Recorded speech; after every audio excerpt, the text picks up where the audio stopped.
कबीर जी अपने पुत्र को कह रहे, बेटे चाकी में जो दाना पड़ता है वो पिस जाता है, ये संसार चक्र है, इसमें कोई नहीं बचा है। तो पाठ खोल के, बेटे ने कहा पिताजी मैं चक्की खोल के देखना चाहता हूं, कोई बचा कि नहीं बचा। खोला तो 2-4 दाने जो कील से लग रहे थे वो बच गए। तो बेटे ने भी कहा पिताजी सच कह रहे हैं आप, सब पिस गए, पर ये चक्की के दोनों पाटों को घुमाने वाली जो कील है उसके बगल में जो चुपके हैं वो ना पिसे। तब कबीर जी को भी समझ में आया कि दुनिया चलाने वाले परमात्मा से जो जुड़ा हुआ है उसे काल भी खाता नहीं है, दुख नहीं सताते उसे। तो आप मेरी बातों को, मैं इतनी मेहनत करता हूं, कभी कबीर जी, कभी तुलसीदास जी, फलाने जी, क्यों भागवत सुना रहा हूं तो भागवत सीधी सीधी चलने दो गुरु जी, इधर का उधर का क्यों सुना रहे। मैं इसलिए सुना रहा हूं कि आप घर जाएंगे तो आपको पढ़ने का अवसर नहीं है, और इतनी सारी किताबें कौन पढ़ेगा, कौन खरीदेगा। इसीलिए ये तपस्या ये महात्मा लोग करते हैं जो तुम्हारे लिए फ्री में परोसते हैं ज्ञान, सब ला कर देते हैं, लो एक ही जगह से सब ले जाओ, जियो।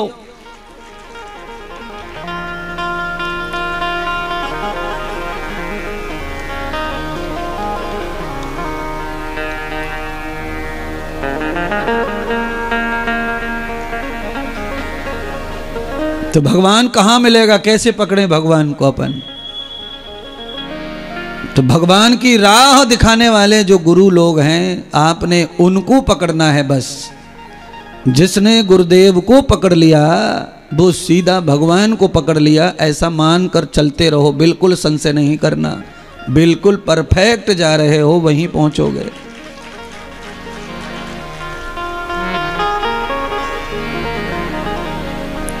गाय का बछड़ा अपर अपनी माँ के साथ साथ चलता रहता है तो वो कभी खतरे में पड़ता नहीं है।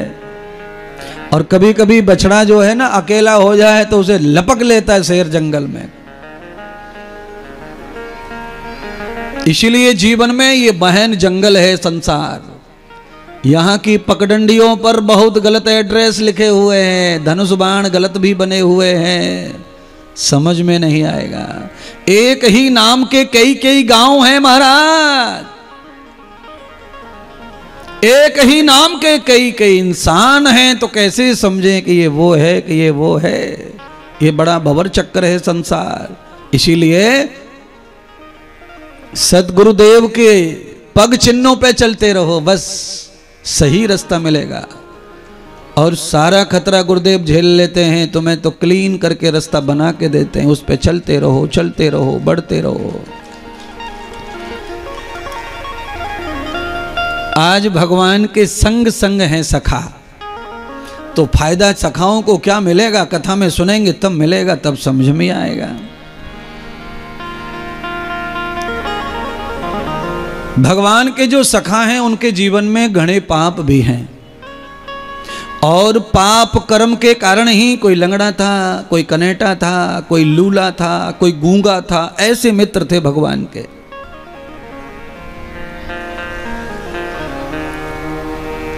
तो पाप के कारण ही आदमी लंगड़ा होता है, जन्म से गूंगा होता है, अंधा होता है, कोई पाप रहता है, उसके परिणाम स्वरूप ऐसा होता है। नेत्रों का दुरुपयोग हो जावे, नेत्र का सदुपयोग नहीं हुआ तो अंधा हो सकता है अगले जन्म में। कानों का दुरुपयोग हो जाए तो बहरा हो सकता है जन्म से। भगवान इंद्रियां कम कर देते हैं अगर इंद्रियों को भगवान के भजन में नहीं लगाया तो।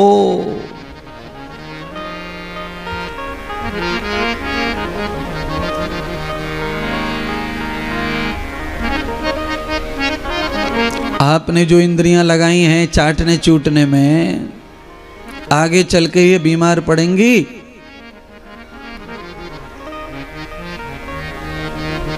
आप भी इंसान हैं, मैं भी इंसान हूं, और भी कई इंसान हैं दुनिया में शरीरधारी।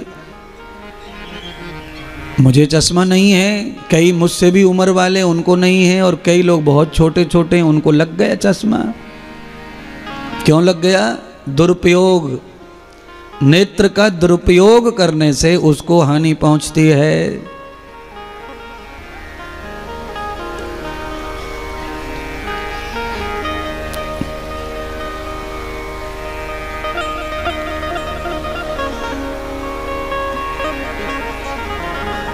साधन सुविधाएं जो आर्टिफिशियल हैं, इनका प्रयोग कम से कम जीवन में हो, ऐसा कुछ जीवन जीने की कला सीखो।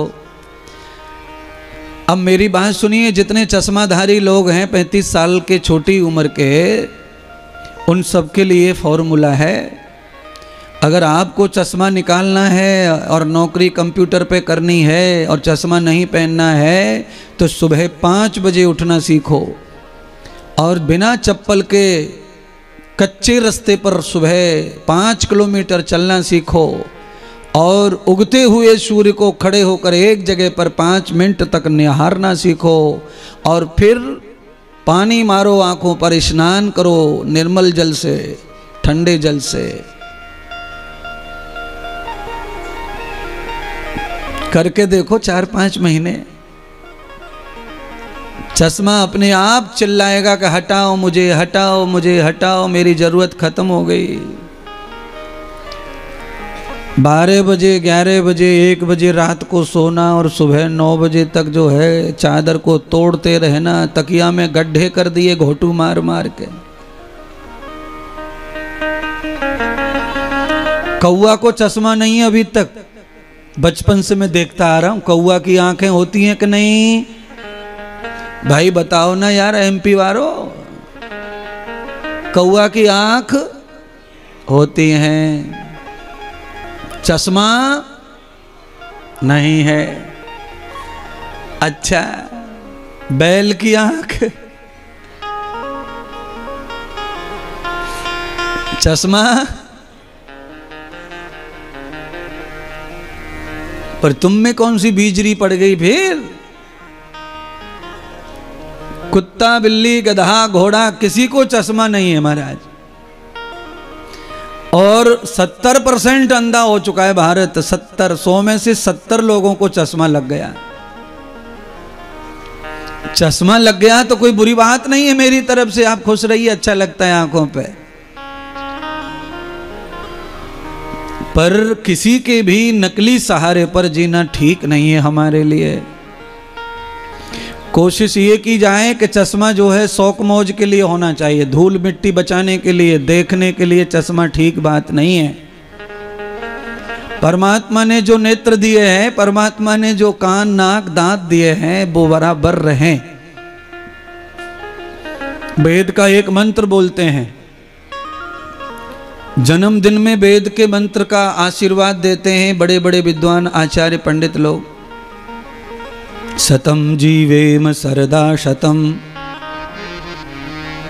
शृणुयाम सरदा शतम, प्रप्रवाम सरदा शतम, दीनाः स्याम सरदा शतम, भूयश्च सरदा शतात्। ये वेद मंत्र कहता है कि हम कितने भी जल्दी बूढ़े हो जाएं फिर भी 100 साल तक तो नहीं, 100 वर्ष तक जो बूढ़ा ही ना हो उससे प्यार कर लो, मजा आएगा। ज्यादा कमाएगा, ज्यादा खुशी देगा, ज्यादा दिन तक तुम शांत रहोगे। और अगर ऐसा नहीं है तो ऐसे लोगों के संपर्क में रहो कि जो 100 वर्षों तक बुढ़ापे को भी नहीं पा रहे हैं। मरने की तो बात ही अलग है, जो बुढ़ापे में अवस्थाएं नहीं बदल रहे हैं। और भगवान तो इस वेद मंत्र से यही बताते हैं, वेद मंत्र को लिखा नहीं गया है, वेद मंत्र को रचा गया है।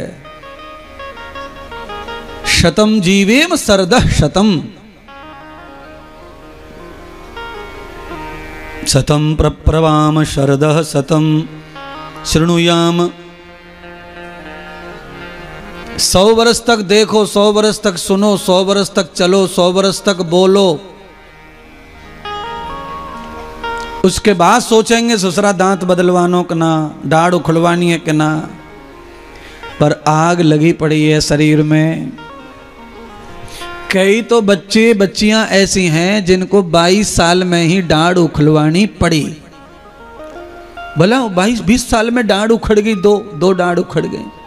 अब ये का उपज रही है दोबारा, खत्म, लगा लो नकली। पर भगवान कहते हैं प्रप्रवाम सरदः, 100 वर्ष तक दांत बूढ़े नहीं चाहिए। देखिए मनुष्य का शरीर मेडिकल में दान करने की प्रथा है। मरने से शरीर पहले दान कर दिया जाता है। बहुत लोग दान करते हैं रिसर्च के लिए। वो इसलिए करते हैं कि मर जाने के बाद भी लीवर, किडनी, फेफड़े, हार्ट खराब होता नहीं है। नेत्र खराब नहीं होते मरने के बाद भी, इसलिए दान कर दिए जाते हैं, काम आ जाते हैं। और कुछ बेकार बुद्धि के लोग क्या सोचते हैं, अगर ऐसे दान कर दियो तो भूत बनेगो, प्रेत बनेगो, फलानो होगो, भटकेगो, अटकेगो। अरे मूर्खानंदो, जो भटकेगो वो तो कब को निकल के चलेगो, जो बिल्कुल ना भटको वो पड़ो या आंगन में। तो पर ये जनता बहुत ही अज्ञान है महाराज। बोलिए, मेडिकल में शरीर को दान कर दिया जाए, मेरे हार्ट से कोई बच जाए, मेरी किडनी से कोई बच जाए, मेरे फेफड़ों से कोई बच जाए, मेरे लीवर से कोई बच जाए, मैं तो मर ही गया। और मरने के बाद भी हम किसी के काम आ जाए तो अगला जन्म सफल है। और ये कहते हैं कि भटकेगा भटकेगा भटकेगा। भटकेगा कौन? भटकेगा वो जो कमा के खा के सो के मर गया, वो भटकेगा। जो दान करके मरा है वो कभी भटकने वाला नहीं है। दान करने वाले को देवता कहते। मैंने आज पहले प्रारंभ में कथा में सुनाया कि देवता माने जो निरंतर निष्पक्ष देता रहता है बिना कुछ लिए, वो देवता है। बिना कुछ लिए क्या कौन कौन देते रहते हैं? जो लेते नहीं हमसे कुछ कभी भी और देते रहते हैं, वो कौन है? क्षिपजल पावक गगन समीरा, पंच तत्व मिल बनहूं शरीरा। अग्नि जलवायु पृथ्वी ऐसे देवता हैं, ये बिना दिए बिना मांगे बिना कुछ कहे निरंतर हमें दे रहे हैं महाराज। अच्छा सुनिए बबलू भैया, अगर किसी के घर में हमें भाड़े पे रहना पड़े 3 साल तो हम कितना चुकाएंगे? देख लो। और भाड़े पे रहने वाली जगह का एरिया जो कितना है मालूम है आपको? 15x30। 15x30 में 4-5 दीवार लगाई हैं, नाम डाल दिया किचन, बाथरूम, कमरा। लाओ 10,000 रुपये, लाओ 8,000 रुपये महीना है। और ये पृथ्वी देखो फ्री में, मुफ्त में है, मुफ्त में। कितने भी दिनों तक नंगा घूम ले, उघाड़ा घूम ले, सिर के बल घूम ले, पैर के बल घूम ले, कपड़े में घूम ले, साड़ी में घूम ले, डकैत बन के घूम ले और राजा राजा बन के घूम ले, साधु बन के घूम ले, धरती को किसी से कोई ऐतराज नहीं है। निष्पक्ष दे रही है प्यार। अच्छा आपके और मेरे हिसाब से मैं सोच रहा हूं, ऐसा आप भी सोचें, मैं सोच रहा हूं कि जितने भी दुष्ट हैं इनको हवा नहीं मिलनी चाहिए। और हवा मिलना बंद हो जाए तो ये सबरे मर जाएंगे और देश में शांति आ जाएगी। पर देवता है ना वो वायु देवता, वो निष्पक्ष काम करते हैं। वो दुष्ट को भी प्राण देते हैं, सज्जन को देते हैं, दुष्ट को भी देते हैं। इसीलिए वो पूज रहे हैं। नारद जी क्यों पूज रहे थे सब देवताओं में ज्यादा? नारद जी ब्रह्मा के पुत्र हैं तो सीधा सीधा देवता हैं, और देवता हैं तो राक्षसों का और देवताओं का नहीं पटता। पर नारद जी के साथ में सबका पटता। क्यों? नारद जी को अपने लिए किसी से कुछ लेना देना नहीं था। नारद जी अपने लिए किसी से कुछ नहीं चाहते, न देवता से न राक्षस से। अपना काम करते। कैसा काम? जैसे गांव का कोई पोस्टमैन है, सरकारी ड्यूटी करता है, वो अपने दुश्मन की चिट्ठी को भी अपने पास रख नहीं सकता है, नहीं तो उसकी नौकरी चली जाएगी। नारद जी सारे देवताओं की तरफ से वही काम करते थे, वही पत्र व्यवहार करते थे, सबके संदेश ले जाते थे। कथा इधर से उधर चली गई है, मैं लौट के आता हूं कथा में ही। समझाने के लिए कथा मैंने ये सुनाई, दृष्टांत दिया। भगवान के सखा जो हैं पाप कर्म के कारण लंगे बंगड़े थे, बने थे। भगवान ने सभी मित्रों को उनके पापों का नष्ट करने के लिए अपना साथ दिया। ये भागवत ये सिखा रही है कि पिछले जन्मों के कुकर्मों के कारण हम अंग विहीन पैदा होते हैं, पर अंग विहीन पैदा होकर अगर भगवान के ही भजन में जीवन गुजार दें तो फिर हमारा निश्चित कल्याण हो जाता है और हम धन्य हो जाते हैं, आनंदित हो जाते हैं। पहले भी कई लोग हैं महात्मा साधुओं में अंग विहीन। स्वयं भगवान सूरदास ऐसे हैं जिनको दर्शन देते थे कृष्ण भगवान, रोज दर्शन देते थे सूरदास को। सूरदास ऐसी लय में गाते थे पद कि भगवान कृष्ण रोज आते थे दर्शन देने, प्रकट हो जाते थे। अब सूरदास मंजे आप समझ गए, सूरदास माने बिना आंख वाला। ऐसे आज इस युग में भी ऐसे महात्मा बहुत हैं जिनको नेत्र नहीं है, पर भगवान का साथ करने की वजह से उनकी पूजा हो रही है, क्योंकि यही जरूरी है। अंग विहीन हो जाएं पाप कर्म के कारण तो फिर भगवान का ही कार्य हमें करना चाहिए, फिर हमें माया के प्रलोभन में नहीं पड़ना चाहिए। तो फिर हमारी इंद्रियां कोई भी न रहें तो भी हम संसार में परम सुख पाके ही संसार को छोड़ेंगे। नहीं तो महाराज अंग विहीनों को सुख नहीं है संसार में। पिछले जन्मों के पाप के कारण तो ऐसा अंग मिला, शरीर मिला है, और इस जन्म में भी संसार संसार। तो मैं अनुरोध करता हूं कि किसी की आंखों से दिखना बंद हो गया है, किसी के कानों से सुनना बंद हो गया है, किसी के पैरों से चलना बंद हो गया है, उन सबको चाहिए कि वो अब भगवान का ध्यान करें, इधर उधर की आया माया को थोड़ा छोड़ें, परमात्मा की शरणागति में जाएं।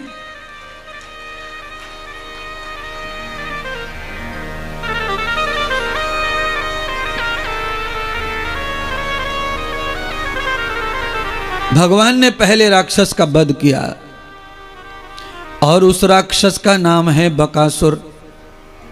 जमुना के पानी में बैठा हुआ है, सफेद कलर का बगुला, बगुले का भेष बनाकर आया हुआ है, भगवान को निगलना चाहता सीधा डायरेक्ट, और ध्यान कर रहा है, कृष्ण का ध्यान कर रहा है और खाना चाहता है, भगवान को मैंटना चाहता है और ध्यान उसी का कर रहा है। जैसे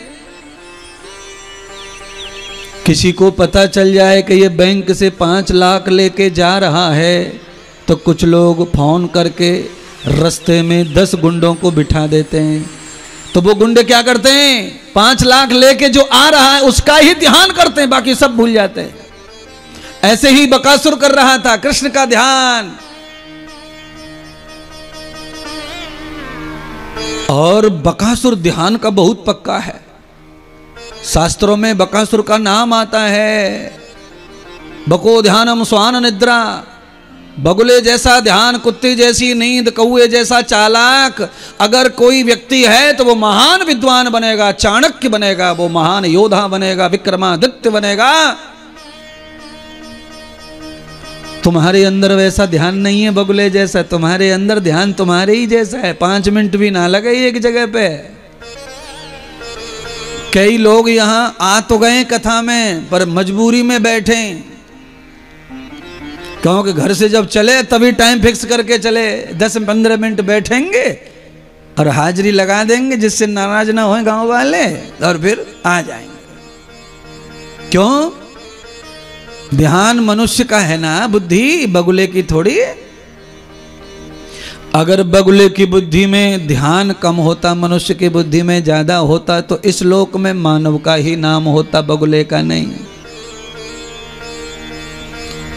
विद्यार्थी के 5 लक्षण बताएं इस लोक में, तपस्वी के 5 लक्षण बताएं इस लोक में। काकचेष्टा बको ध्यानम स्वान निद्रा तथैव च अल्पहारी ग्रह त्यागी विद्यार्थी 5 लक्षणम।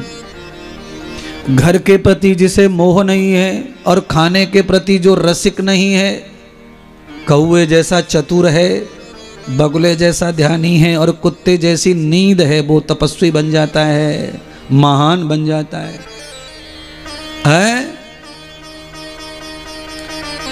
अब इस पंडाल में जो बच्चे बैठे हैं ये महान कैसे बनेंगे महाराज? इनको तो बड़ी मुश्किल है, उठाना मुश्किल है बिस्तर में से। पूजा हो गई, पाठ हो गया, शंख बज गो, घंटी बज गई, पप्पा चले गए ड्यूटी पे, तब तक लाला लाली जगने को नाम ना ले रहे हैं। मम्मी कई बार आ गई, हिला के चली गई तकिया, कभी चादर, कभी हाथ, कभी पैर। पैर हिला के गई मम्मी तो लाला ने क्या कर लियो मालूम है? दोनों पैर सकोड़ के गूंजा बन के सो गया। पैर सकोड़ लिए पर जगना नहीं चाहता। और वेद कहता है उत्तिष्ठितम ब्राह्मणा उत्तिष्ठितम पुरोहिता जागरयामि।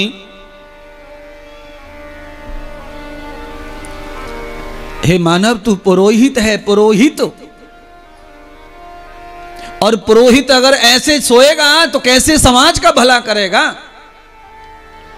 पुरोहित माने पूजा पाठ करने वाला पंडित नहीं है। इस वेद मंत्र में, इस वेद मंत्र में प्रत्येक मनुष्य को पुरोहित संबोधित किया गया है। पुरोहित माने परहित करने के लिए मानव का जन्म हुआ है। और जो परोपकार नहीं करता है वो मानव के रूप में कलंक ही है और कुछ नहीं है। बोलो, आदमी, कई लड़कों की उम्र 35 साल हो गई है तो भी मम्मी के ऊपर ही ऑर्डर करते, मम्मी को, मां को ही ऑर्डर। मम्मी बिस्तर कर दियो, मम्मी कपड़ा ले आइयो, मम्मी शर्ट ले आइयो, मम्मी मेरी चप्पल कहाँ है? बोलो, 35 साल का हो गया, 11 साल का बालक हो गया, नाती पोते की अम्मा, अभी तक ऑर्डर मम्मी पे ठूस रहा है। ये क्या है? ये कलंक है मानव नाम पर, मानव की जगह ये कलंक है। दोबारा मौका मिलने वाला नहीं है। माँ, माँ, दोबारा मौका नहीं है तुमको माँ कहने का, मम्मी कहने का।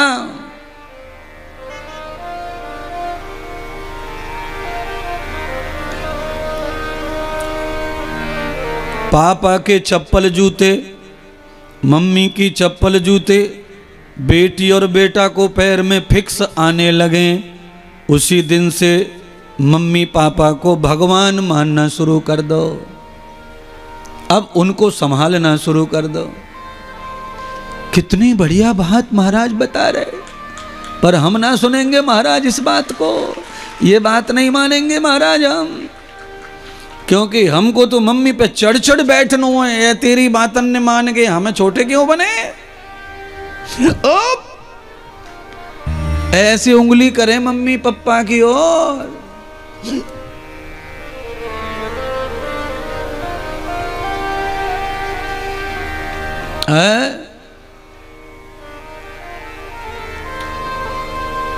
माँ बाप भी बेचारे इतने गधूड़े हैं कि पूछो मत। एक बार ऐसा कर दिया, उसी समय उस औलाद का त्याग कर देना चाहिए, क्योंकि ये अब तुम्हारा नहीं है। और जो हमारा नहीं उससे लालच करना तो अज्ञानता ही है ना। अच्छा बोलो, ताजमहल के प्रति हम लालच करें तो हम कितने मूर्ख हैं? ईमानदारी से बताओ ना, कितने मूर्ख हैं फिर है? क्योंकि वो कभी मिलने वाला, क्योंकि वो है ही नहीं मेरा, तो लालच करके फायदा क्या होगा? औलाद जब ऐसे कर दे, कीप साइलेंट, तो समझ लो ये अपना नहीं है, अब लालच से कोई फायदा नहीं होगा। तो गुरुजी क्या करें उस टाइम पर? हम करें तो करें कहां? उस टाइम पे सीधे चले आओ घर से, एक जोड़ी कपड़ा टांग लो थैले में, एक जोड़ी कपड़ा टांग लो शरीर पे, बस एक जोड़ी कपड़ा नहाने धोने बदलने के लिए, आपत्ति काल के लिए साथ ले आओ और आ जाओ कथा में। बैरागढ़ टेकनपुर में जब तक कथा चल रही है तब तक तो यहाँ पांडाल बना हुआ है, और कथा विश्राम होगी तो सीधे थैला उठाओ और बिना टिकट के वृंदावन पहुंच जाओ। महाराज वहाँ क्या करेंगे? क्या करेंगे वहाँ? जपे जा राधे राधे,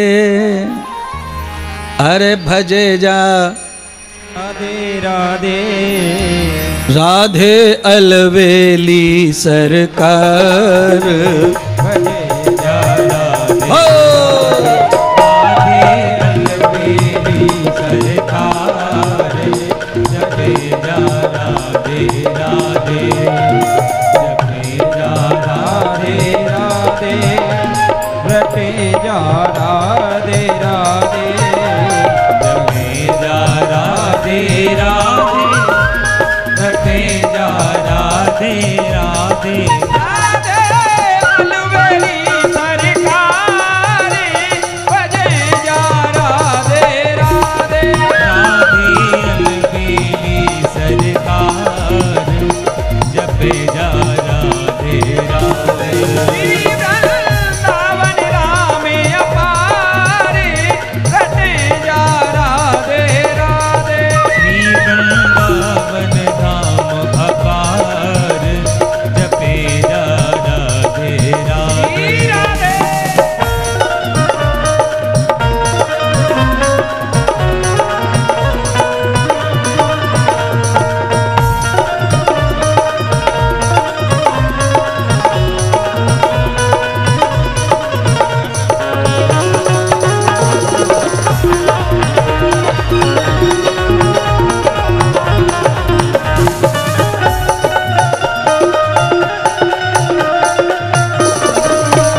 लीला